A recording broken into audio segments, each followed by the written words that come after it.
na nagiging bunga para or dahilan para tumalikod ang tao sa Diyos at sa kanyang kapwa. Spirituality should not deny money nor money making because money buys many good things and money enables us to maximize the benefits of life. Godly people are to be fruitful money makers and money multipliers.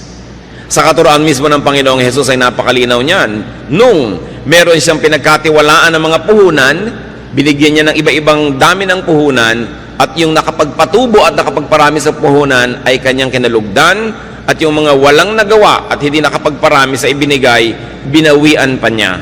Matthew 25:28-29. Sabi ng Panginoon, take the talent from him, from that who did not make it more, and give it to the one who has 10 talents.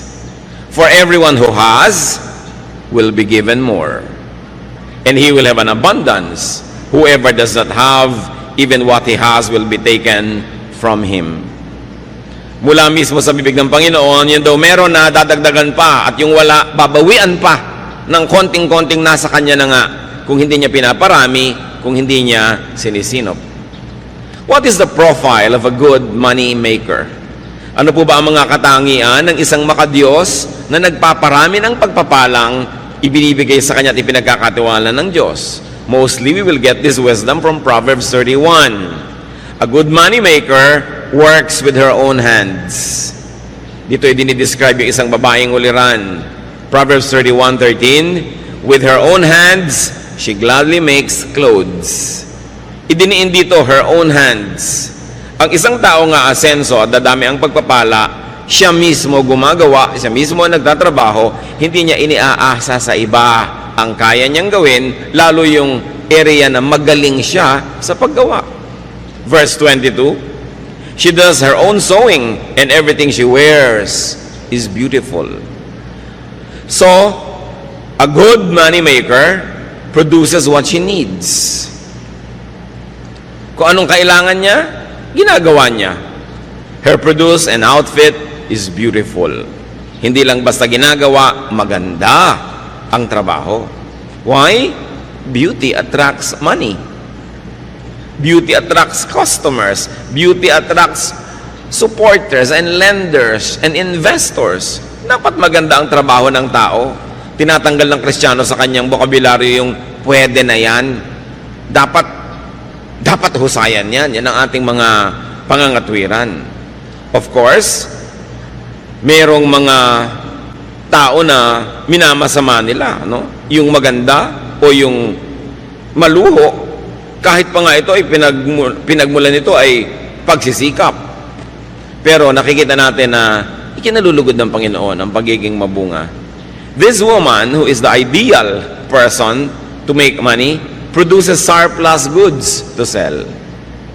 Hindi lang siya lumilikha ng para sa kanyang kapangangailangan, sobra pa doon ang ginagawa niya para meron siyang pangalakal, maibenta. Proverbs 31:24, she makes clothes to sell to the shop owners. Gumagawa siya ng sariling damit, gumagawa siya ng sobra para maitinda. She makes and produces beyond what she needs. Nakikita po natin yung prinsipyo ng maluwag na buhay. Ikaw ay nagtatrabaho, lumilikha ka ng kailangan mo, at lampas pa sa kailangan mo para meron ka pang maitinda. She invests. She plants. Yung ideal and godly money maker. Proverbs 31:16, she knows how to buy land and how to plant a vineyard.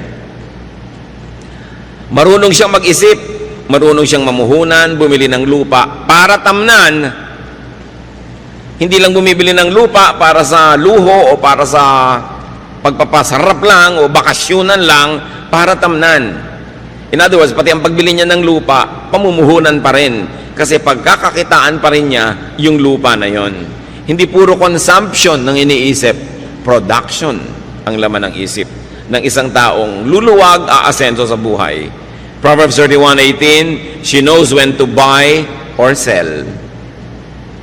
Magaling siya sa timing. Itong lady of Proverbs 31, dapat yata nasa stock market, ano? She knows when to buy and when to sell. Pinapakiramdaman niya ang panahon, binabasa niya ang takbo ng mga pangyayari sa kanyang paligid. Alam niya kung anong dapat binibili sa ganitong oras at kung kailan naman ito ibebenta para siya ay may kita.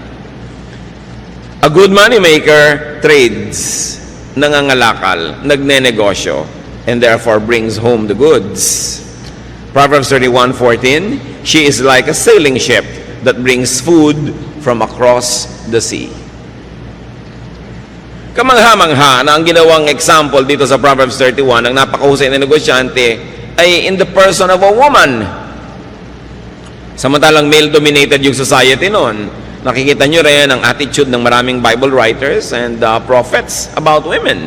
That women, just like the men, are to be productive and must be allowed to be productive.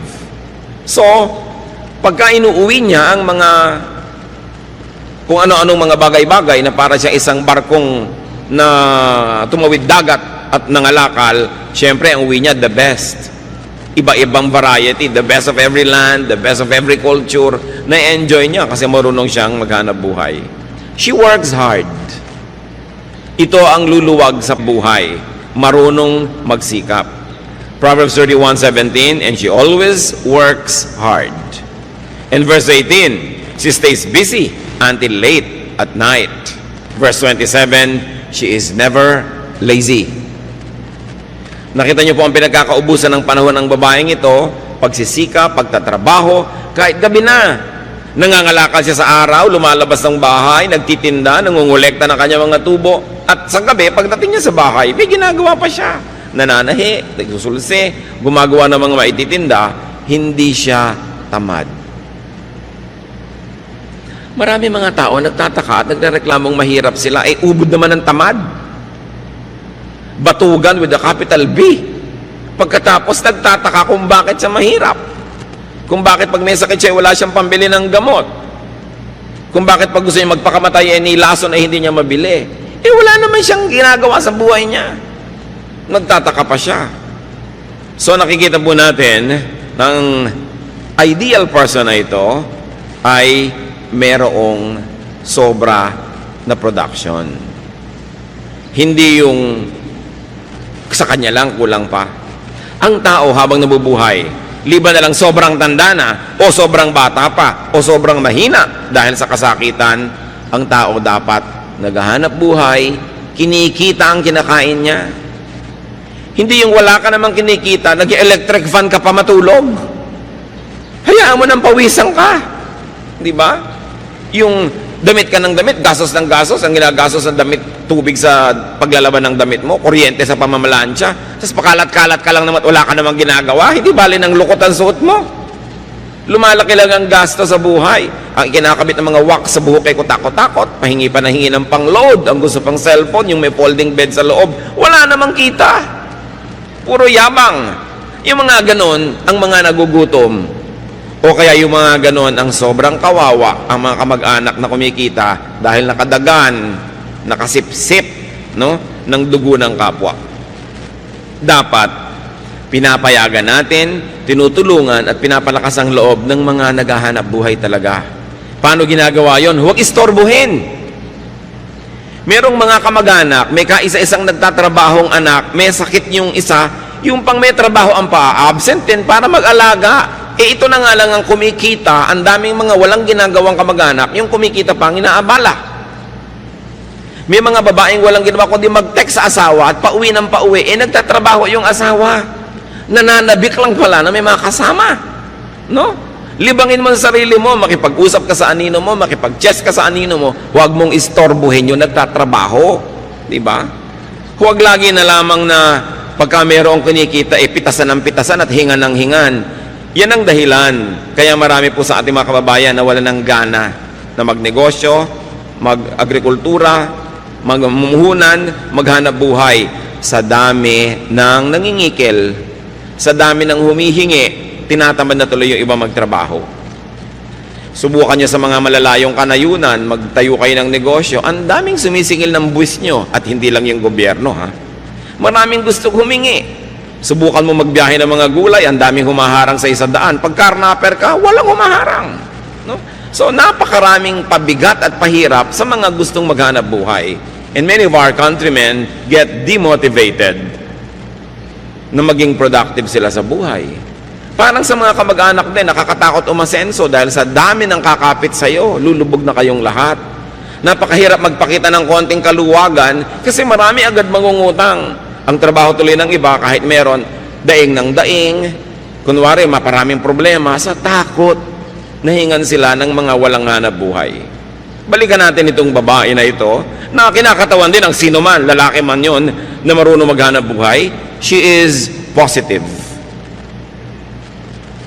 Sabi ng Proverbs 31:25, she is strong and graceful, as well as cheerful about the future.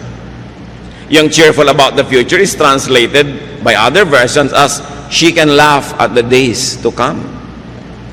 Magaan siyang kasama, ng palangiti, maganda ang bukas ng mukha, at maganda ang pananaw tungkol sa kinabukasan kasi may naipon. Strength, grace, and cheerfulness are her hallmark. Why?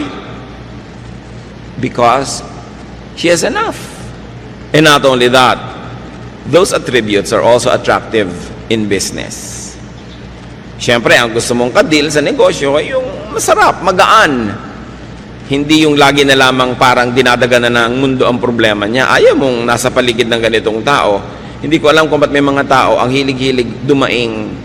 Samantalang ayaw mo naman siyempre sa taong paladaing, iniiwasan tuloy sila ng mga tao, lalo silang nawawalan.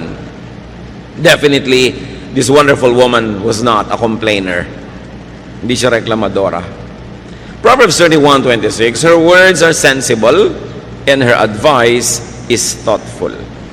If you're going to attract income, if you're going to attract business, if you're going to attract good things into your life, you must have good sense, intelligence, and sound advice comes from you. Kasi magandang dagdag yun sa pagkatao.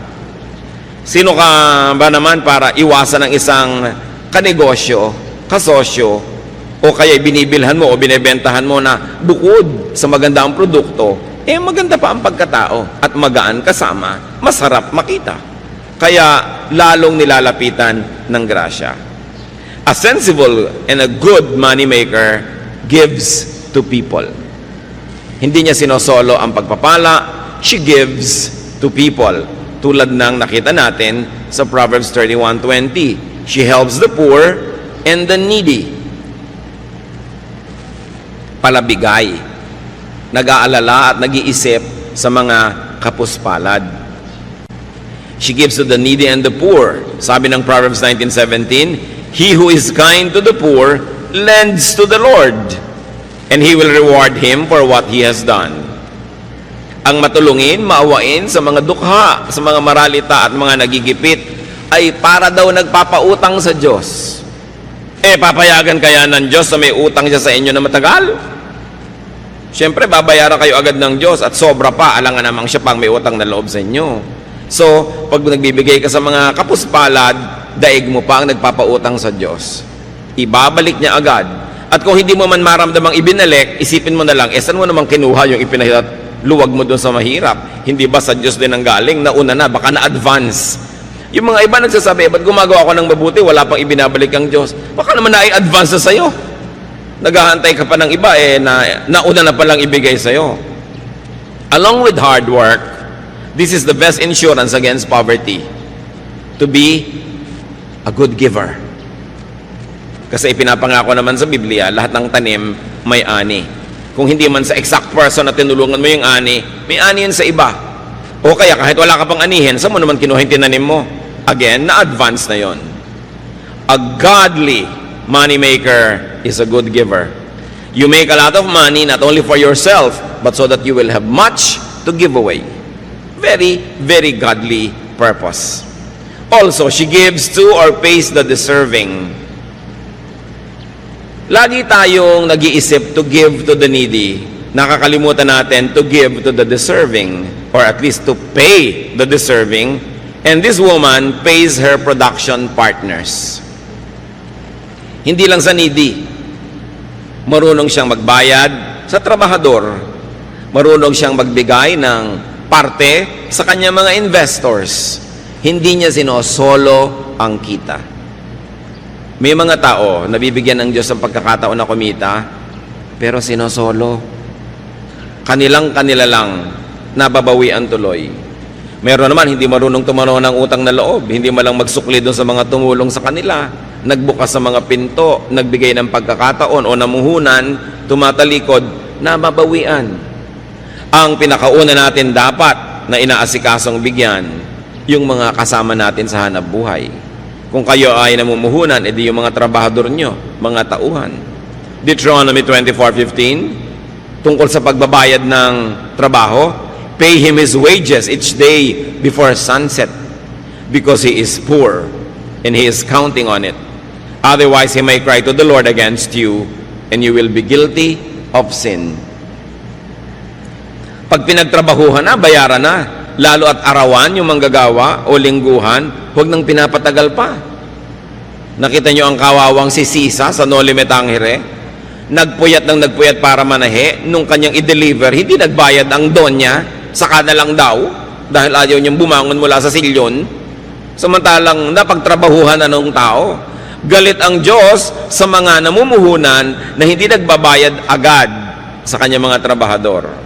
James 5:4, look, the wages you failed to pay the workmen who mowed your fields are crying out against you. The cries of the harvesters have reached the ears of the Lord Almighty. Ganoon, ang mga daing ng mga kapuspalad na nagtrabaho na hindi pa binabayaran, nakararating sa langit at sila ibinabawi ng Diyos. Ang mahusay maghanap buhay, mahusay magbayad ng kanyang mga trabahador. Mahusay din siyang magbigay ng parte sa kanyang mga investors. Mahusay siyang magbigay ng produkto sa kanyang mga customer. Lahat nakikinabang pag sa kanya nakikipangalakal. Kaya binabalik-balikan siya, kinakawilihan, lalong yumayaman. Hindi yung mga one-shot deal lang na nang dedenggoy ng kapwa, iniisahan nila yung kapwa, tuwang-tuwa sila, pero wala nang babalik. At siyempre kakalat yung balita, at kung hindi man, wala bang Diyos na nakatunghay sa lahat ng ating transaksyon? Ang mahusay maghanap buhay, lalo't namumuhunan, lets her workers rest. Pinagpapahingan niya ang kanyang mga manggagawa, hindi lang ito para mga makina. Exodus 20 verse 10, on the seventh day you shall not do any work, nor your manservant or your maidservant. Ito lang ang commandment na talaga namang napaka-thoughtful sa mga manggagawa. Pinagbabawalan yung mga among magtrabaho pagka araw ng pangiling. Bakit? Siguradong pag nagtrabaho sila, madadamay ang mga tauhan nila lahat. Alam nga naman nagpapahinga yung tauhan. Tapos yung boss nagtatrabaho. So pinagbawalan ng mga boss magtrabaho at idiniin at nilinaw. Pati ang inyong mga katulong, mga kasamahan, manggagawa, huwag nyo silang pagagawin. Ibig sabihin, bibigyan sila ng 1 day of rest in 7 days of work. So 6 days of work must be broken by a 7th day of rest. It's a command with the working class in mind. Napakabait ng Diyos. Marami pong mga nilikhang mga Diyos at Diyos-Diyosan ng iba't ibang mga kabihasnan, makamayaman lang. Puro mga pang-uuto at panggigipit sa mahihirap ang katuruan ng relihiyon. Pero itong Diyos na ito na gumawa ng 10 Commandments, mahal niya ang mga manggagawa. Tiniyak niya na kasama sa pinakamataas niyang mga kautusan ang pahinga ng mga manggagawa. So kung may mga masisipag tayong mga money makers, mga kapatid, lalo't kamag-anak nyo ito, kaibigan, huwag dalain. Huwag naman nating dadalain ang palabigay. Kung kayo yung manggagawa, binibigyan kayo ng pahinga, kinabukasan, absent pa. Abuso na yon. Huwag nating aabusuhin yung mapagbigay. Binigyan ka na, sabi nga ng matatanda, na ilubog ang kamao, ilulubog hanggang siko. Aabusuhin ang mapagbigay. Pagsasamantalahan naman ng mabait. Ang nangyayari tuloy, yung mga may mabubuting puso na dadala, tumitigas na rin ang puso. Yung mga iba na kapwa natin mahirap, nagrereklamo, yung daw mayayaman, mga mata pobre. Paano? Defensive na yung iba.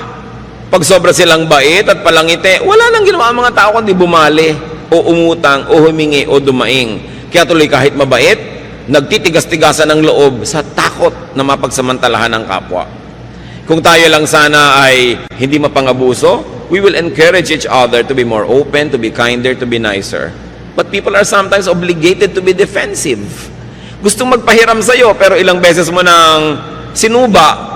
So, paano magpapahiram pang muli? Hinihigpitan tuloy ang kanyang dati ay kaluwagan. A good money maker gives to God. Nagbibigay siya sa kapwa-tao, lalo sa mga kasama sa trabaho, at marunong siya magbigay sa Diyos. Malakay 3:10-12, I am the Lord, all-powerful, and I challenge you to put me to the test. Bring the entire 10% into the storehouse, so there will be food in my house. Then I will open the windows of heaven and flood you with blessing after blessing. I will also stop locusts from destroying your crops and keeping your vineyards from producing. Everyone of every nation will talk about how I have blessed you. Yan ang pangako ng Panginoon. Sabi niya, ako na makapangyarihan sa lahat. Subukan ninyo ako. Buong-buo ninyong dalhin at ipagkaloob ang inyong ikapu. At nang mayroong magasto sa aking tahanan, nang may resources. Sabi niya gano'n, tingnan ninyo. Kung hindi ko buksan ang bintana ng langit at pabahain sa inyo ang kutakot-takot na pagpapalang wala kayong pagsisidlan. Sabi sa mga nagtatanim at nag-aagrikultura, hindi ko papayagang sirain ang mga kulisap ang inyong mga tanim. Pabubungahin ko ang inyong mga itinanim at hindi ko hayaang malaglag ang mga bunga nito nang wala pa sa panahon. Pag-uusapan kayo ng lahat, pagtatakahan kung bakit blessed na blessed kayo. Pero ito lang ang sikreto, sabi ni Yahweh, give the entire 10% into the storehouse. Siyempre, may mga nagtuturo namang Old Testament na yan, hindi na yan uso. Pero ang dami-dami mga batas at kautosan sa Old Testament na pinaiiral din nila. So, pinipili. Kung ayaw lang talaga, ayaw. No?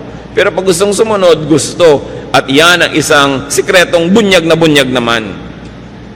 Sabi sa Luke 6:38, give, and it will be given to you. A good measure, pressed down, shaken together, and running over will be poured into your lap. For with the measure you use, it will be measured to you. Ang ginawa ditong example ay yung pagsusukat at pagtatakal ng mga binhi, mga buto na kumbaga bigas natin, trigo nila, mga grains yan, mga butil-butil.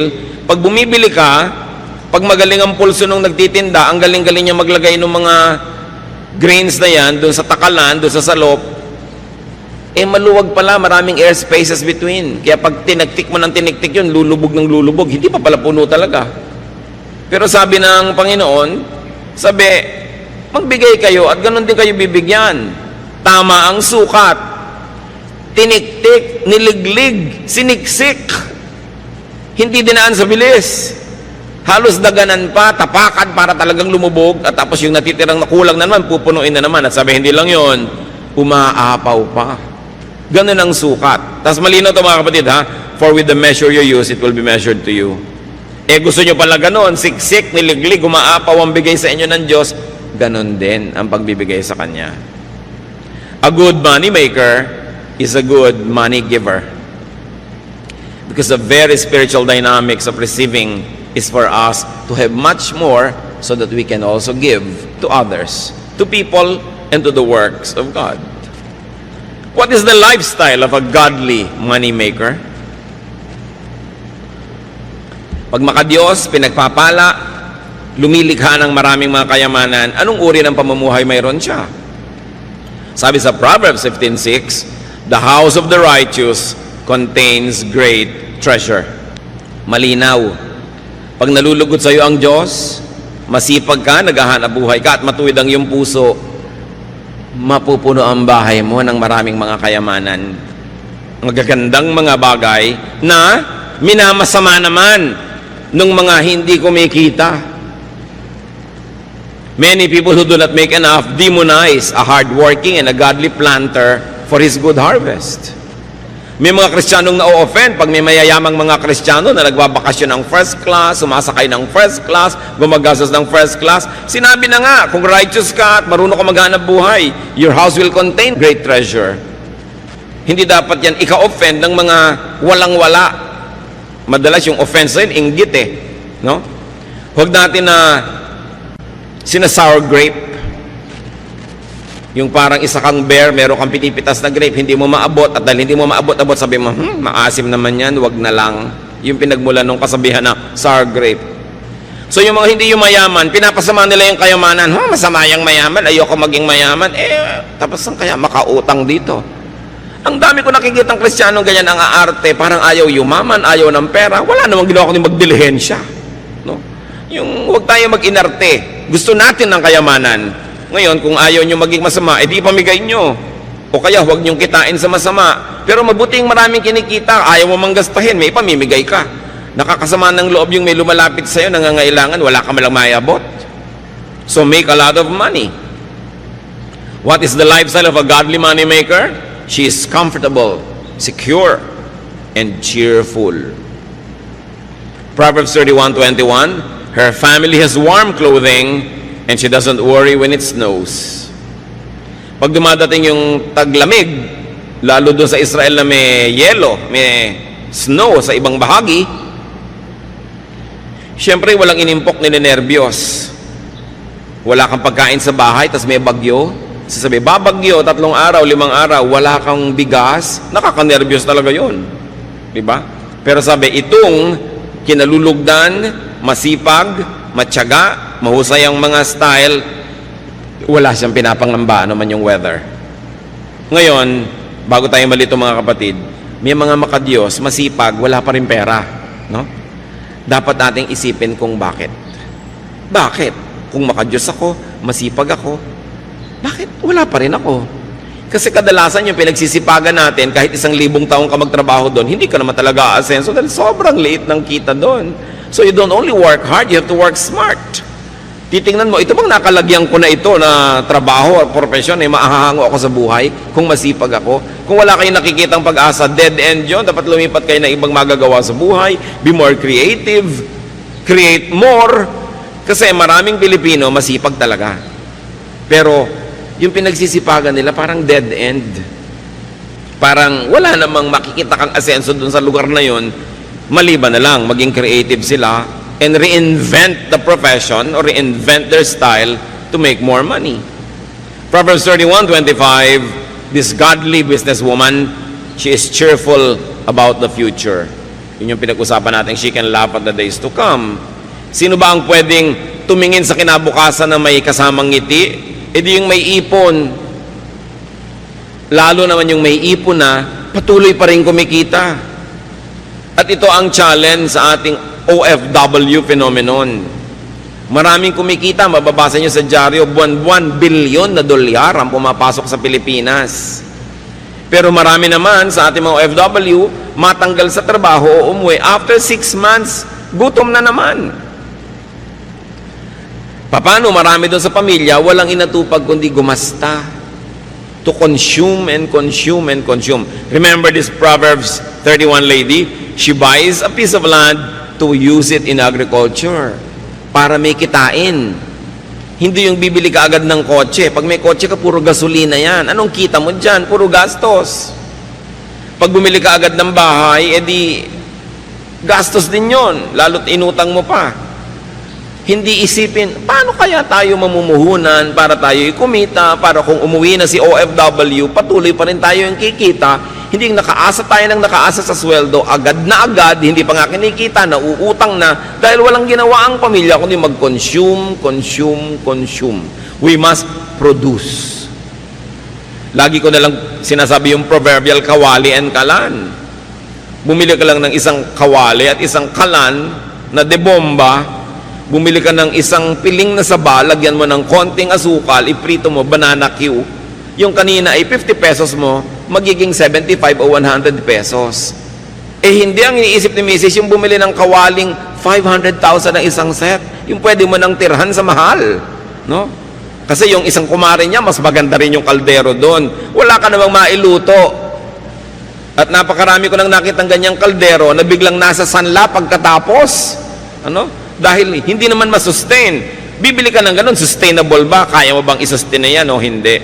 Dapat ang iniisip nyo, ako may pera ako, ano kayang pagkakitaan? Taga Quezon ako, ang daming nyug dito. Sinusunog lang nila yung mga bao-bao, tapos itinatapon. Ba't hindi ko bilhin yung uling? dalin sa Lucena o sa Santa Cruz at ibagsak sa mga tindahan doon at maging uling queen ako dito or uling king. Ang dapat nyo laging iniisip mga kapatid, paano kaya tayo magkakapera? No? Hindi yung sino kaya mautangan dito. Baligtad ang mga pinag-iisip ng ano kaya ang mabili? Hindi yung ano kaya ang ma-produce. Nakita nyo yung babae nananahipan ng mga bagay-bagay sa kanyang bahay, gumagawa pa ng mga belt, mga buckles, itinitinda. Eh siya na nga yung mayaman.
Maraming mga OFW, pag pupunta sila doon sa Middle East, may galing ng mga kung ano-anong goods galing dito, ititinda doon. Pag uwi dito, may tinda-tinda. Marurunong.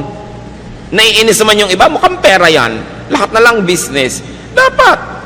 Pupunta kayo sa isang probinsya, magbabakasyon kayo doon, ba't hindi kayo mamakyaw ng kung ano-anong mga goods dito, ibenta nyo doon para yung pamasahin nyo man lang, mabawi nyo. Ang dami-dami po sa ating mga probinsya, mga kapatid, nabubulok ng mga prutas, nalalaglag ng mga santol, mga duhat, nalalaglag ng mga dalandan, kung ano-anong naglalaglagan, wala man lang kumukolekta, samantalang sa Maynila at sa iba pa mga cities, ang mahal-mahal. Hindi lang kasi nagtutugma yung production at saka yung consumption ng mga tao. It's about distribution. It's about attitude. Kailangan ng mga tao, palitan yung attitude. Kung nagsasawa ka na sa hirap, palitan mo ang paraan ng pag-iisip. Kasi kadalasan yung paraan ng pag-iisip at pamumuhay natin ang nagpapahirap sa atin. Kasi marami naman tayong kapwa mahirap at umasenso na iba ang pag-iisip nila. Nag-iba ang pamamaraan. Hindi magic yon. May formula yan. Nag-iisip ka lagi ng hanap buhay and you are willing to break your back to earn your days of pleasure. Challenge yan sa ating OFWs. Kumikita, nagkakaroon ng pagkakataon, dapat ang pamilya hindi puro gastos. Kung hindi man kayo makasave, mag-invest kayo kahit paano. Because a job contract abroad is not forever. Meron niyang wakas. Sabi na Ecclesiastes 11:6, sow your seed in the morning, and at evening let not your hands be idle. For you do not know which will succeed, whether this or that, or whether both will do equally well. Sabi niya, magtanim ka sa umaga, at sa pagdating ng gabi, pag uwi mo, humanap ka pa ng magagawang pagkakakitaan. Bakit? Hindi naman kung mo nakapagtanim ka, tutubo yun at bubunga. Kung abutan ng bagyo, ng salot, ng peste, o nakaani ka ng marami, pero ang dami ding umani ng marami, bagsak tuloy ang presyo. Sabi, hindi ko man nagtanim ka na, aasahan mo na yon. Gumawa ka pa ng iba. So nakita nyo ang pinag-uusapan dito, agriculture and commerce. Agriculture and trading or production.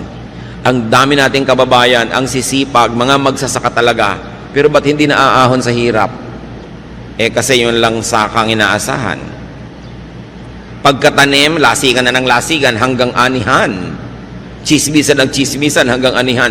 Kung may dumating na bagyo, nasalanta ang goods mo, edi nakatunganga ka. Yun po mga ifugaw.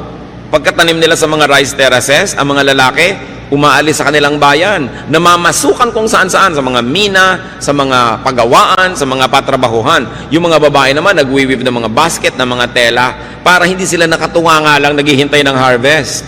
May iba silang ginagawa. Kailangan lagi kang may ginagawa. Kasi pag wala ka namang ginagawa, mapalagay ka lang sa chismis, o bingguhan, o kung ano-ano.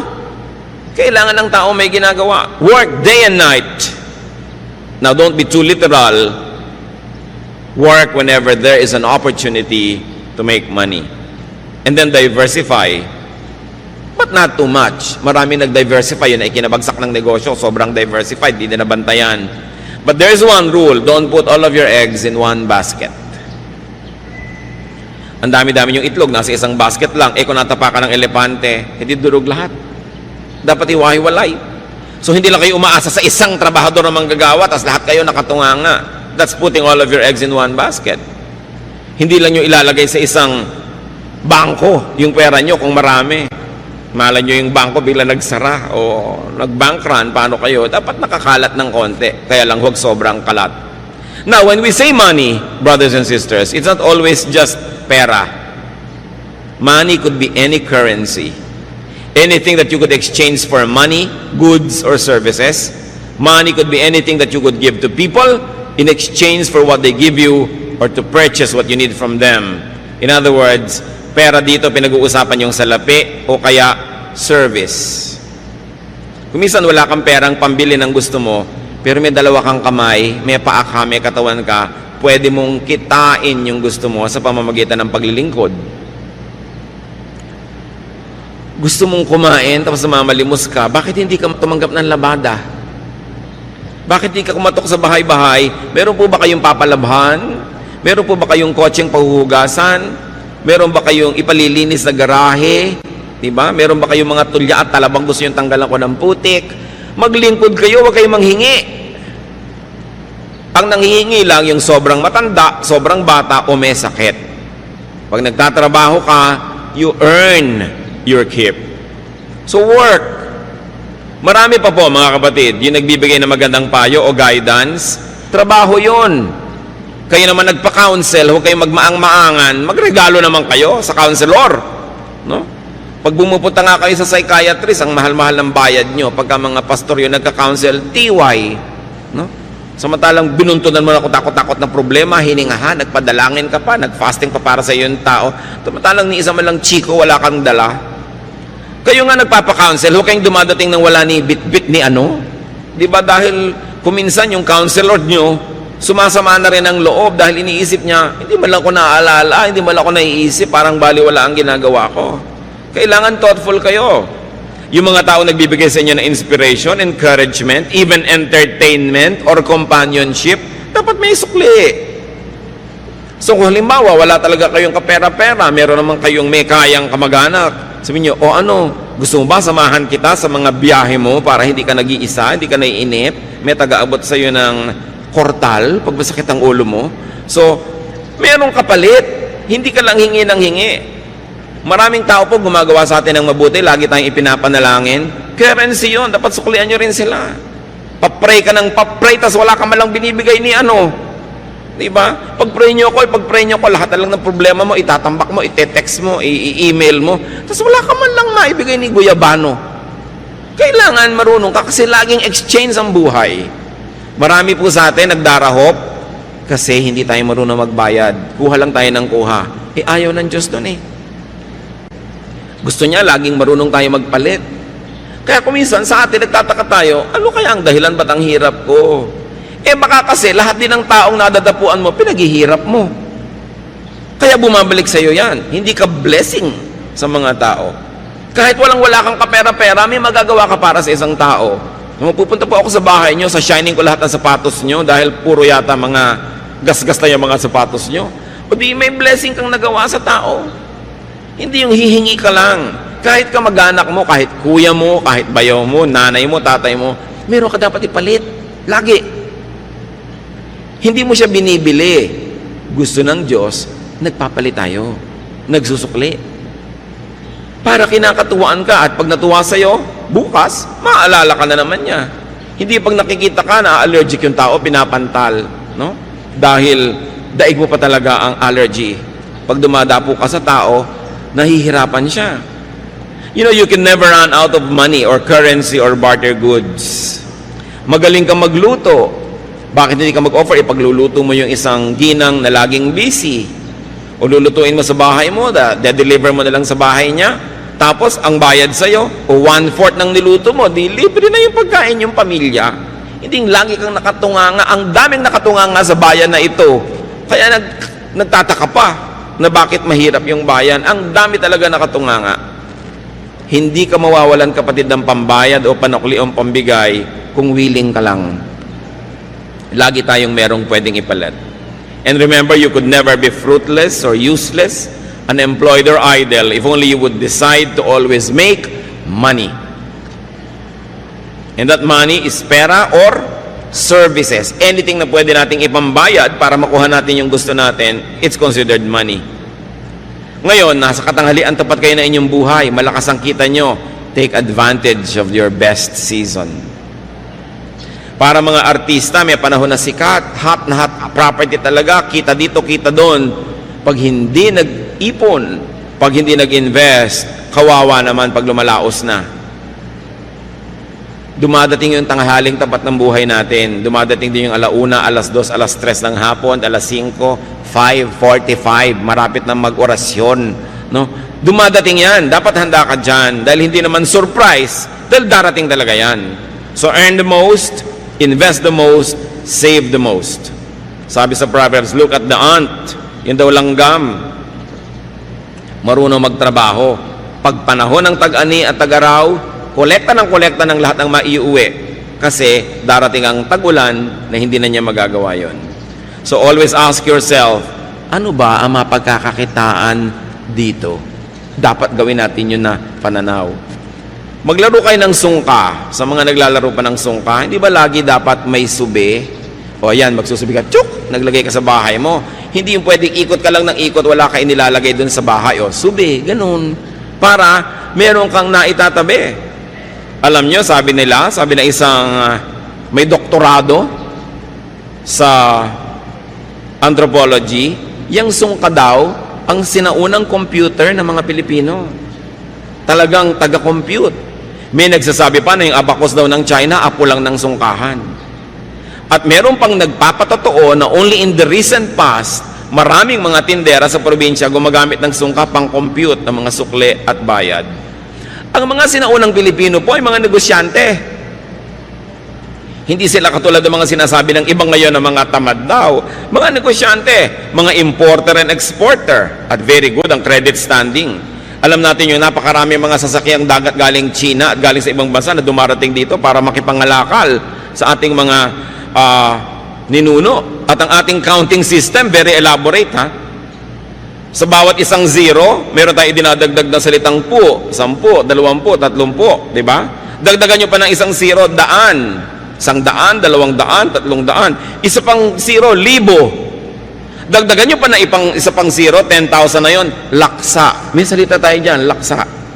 Ang Greek culture, ang Hebrew culture, ang maraming cultures hanggang 10,000 lang ang bilang. Pero sa Tagalog, meron tayong 100,000, yuta. Meron tayong 1,000,000, angaw. At meron tayong 10 million, kati. Meron tayong 100 million, bahala. At meron pang 1 billion, gatos. Ang daming magbilang ng mga Pilipino nung araw. Diba? Talagang mahusay magbilang. At sinasabi nila, yung unang pera sa China, kauna-unahan, yung sigay, yung pangsuka natin na shell, dito mga galing lahat.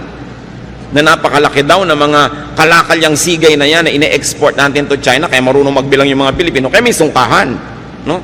Talagang mahusay mag-count. Nawala yon because of colonialism. Nung inangkin ng mga Kastila ang mga lupain, pinagtatrabaho lang yung mga tao bilang mga kasama. Nagtatrabaho ka, hirap na hirap ka, sa iyo yung trabaho, doon sa may lupa na kumamkam yung ani. Kaya daang-daang taon na wala nang gana ang tao magtrabaho. Kasi kahit anong sipag ang gawin mo, mahirap pa na ang ending mo. So ba't ka na lang daw magpapakahirap? Pero dapat na natin baguhin yung pananaw na yon. Nakasama sa ating kabihasnan yung pagbibigay ng kalakal sa iba't ibang tao. Ikaw na lang yung taga-bili, taga-utang at taga-hulog. Kailangan marunong mga lakal. And as you grow old, continue being precious and useful and functional. Your goal, believer of God, is that you should be a lender, not a borrower. Magandang mga pangarap yan at magandang plano sa buhay. Planuhin yung tagapagpahiram, tagabigay, hindi mangungutang. Ano ang pangako ng Diyos sa bayang sumusunod sa Kanya? Deuteronomy 15:6. For the Lord your God will bless you as He has promised. And you will lend to many nations, but will borrow from none. Isa dapat yung katangian ng makadiyos na masipag, na pinagpapala. Nagpapahiram, pero hindi nang hihiram. Nagbibigay, hindi nang hihingi. Yan ang magandang goal. Hindi yung paggising sa umaga ang hinahanap sinong madidilihensyahan. Mga manginginom na iinom lang ng alak humihingi ng kontribusyon sa dumadaan. Ba't di nyo inumin yung tubig sa kanal? Wala pala kayong pambili ng alak. Di ba? Puro pabigat sa kapwa ang iniisip. Mga kamag-anak na pagka may party, mag-iinuman, tas lahat ng kamag-anak nun hihinga ng pambili. Mga ugali na nagpapahirap at nagpapalala sa mga kanser ng ating lipunan. So huwag yung sino kaya ang mautangan o mahingan. Kung kayo mga bata pa hanggang ngayon, mga magulang na bata pa, magplano kayo na pagdating ng panahon, hindi nyo kailangang umasa sa bait ng inyong anak o manugang. Iplano nyo rin yon. Pero yung mga ating mga tatay at nanay na tumanda na nung araw talagang binibigay mo lahat, inaasa mo sa iyong mga anak, abay yung mga anak na yan, dapat talagang tupdin ang inaasahan sa inyo. Itaguyod ang mga magulang who gave you everything. Pero yung mga nagsisimula pa lang ngayon ang mga maging magulang at bata pa, hindi kayo nakakatiyak pa itataguyod kayo ng mga anak. Dapat meron kayong isinusubi, kumbaga sa sungka, para rin sa inyong sarili. Kung minsan ang bait-bait ng anak nyo, ang napangasawa, masama ang ugali. O paano yun? Kailangan, hindi mo iniaasa ang iyong pagtanda sa kabaitan ng iyong kapwa, anak mo man yun o manugang. Pero sa mga matanda na ngayon, uso talaga nung unang panahon, lahat binibigay sa anak. Kaya yung mga anak ngayon, matatanda ng magulang nyo, tangkilikin nyo sila ng husto. Ang aking payo ay para doon sa nagsisimula pa lang, na mga bata pa, pwede pa kayong gumawa ng paraan para magsubi, kailangan meron kayo nakatabi sa sarili. Kung pwede kayo may mga insurance policies, meron kayong mga health insurance, para kung nagkakasakit kayo, ang inaatupag nyo lang paano gumaling, hindi yung paano magbabayad. Malakas magpalala ng sakit yung mga bills. Kaya kailangan pinaghahandaan. Sa mga tumatanggap naman ng support, be grateful and thankful and expressive. Don't abuse. Do not choke your helper. Huwag dalain. Sa mga kamag-anak po na inaabutan, binibigyan, tinutulungan, pag dumadating naman yung tumutulong sa inyo, ngumiti naman kayo, maging cheerful naman kayo, hindi binibigyan na nga kayo, daing pa rin at daing, lungkot pa rin at lungkot, siguro para madagdagan ng bigay. Pero ang nangyayari tuloy, nawawala na ng gana yung umuuwi sa inyo dahil wala ng pleasure. Magagastosan na, makakarinig pa ng problema, mga sumbong, mga daing, kaya kung minsan ayaw na tuloy kayong uwian. Nagtataka yung mga ibang magulang, ang lapit-lapit naman, anak ko, may kotse, ba't kaya hindi madalas dumalaw? Masarap ba kayong dalawin? Siyempre kailangan, kahit anak nyo yun, nasasarapan din naman siyang dumalaw, hindi puro problema, bigat. Kasi kung minsan sa kanyang office, sa kanyang negosyo, sa kanyang trabaho, sa pamilya niya, sa asawa niya, ang dami na rin niyang problema. Pagdating naman sa inyo, problema na naman. Kailangan, pleasure tayong puntahan because there's a basic human nature. Anything pleasurable, we like to repeat. Anything unpleasurable or painful, we avoid repeating. So pag lagi kayong dinadalaw, alam nyo na yon, masarap kayong puntahan. Pag hindi kayo naaalala at pinupuntahan, baka hindi masarap na karanasan. Tuloy nakapangingibabaw na yung ibang nilang problema o katamaran o ibang mga gagawin. Pero kung masarap kayong puntahan, ipaglalaban niya na puntahan din Kaya kailangan, meron tayong panukli. At hindi yun pera, mga kapatid. Yung may babait sa inyo, pero maganda rin yung pakitungan nyo sa kanya, meron kayong sukli. Hindi puro take. At least, when we receive good things from people, we should be fun. And we should be pleasant. Pambaya din yun na napapasaya nyo ang kapwa. Now, very importantly, brothers and sisters, if you want to really be able to laugh at the days to come, put a little love away. Magmahal kayo, maging mapagmahal, because love is a great currency, if not the greatest. Yung may naitanim tayong pag-ibig sa ating kapwa, hindi na natin sila kailangan palalahanan, maaalala tayo ng kusa. Yung pagmamahal na itinatanim natin, yun ang napakasarap pag namunga. So, while we are alive, we keep on spending. So if your health or age does not prevent you, you must keep making money. Maraming nalulungkot, marami daw compromises ang mayaman, pero hindi ba ang daming compromises ng nangangailangan? So huwag nating masamain ang pera, huwag nating masamain ang paghahanap buhay, ang pag-iimpok, ang pagpapayaman, basta hindi tayo nilalayo sa Diyos at sa ating kapwa. In fact, nagiging kamay tayo ng Diyos sa palatulong sa kapwa kung sobra-sobra ang mga biyaya sa ating buhay. Ama namin sa langit, turuan niyo po kami na siyasatin na aming mga sarili, suriin namin sarili kung bakit kami ay maluwag o mahirap, kung bakit kami ay yumayaman o nagdarahop, kung bakit madaling dumating sa amin ang mga biyaya o hirap na hirap dumating. Ituro niyo sa amin, Panginoon, kung may mga gawa kami, ugali, pamamaraan na sumisira sa aming kayamanan.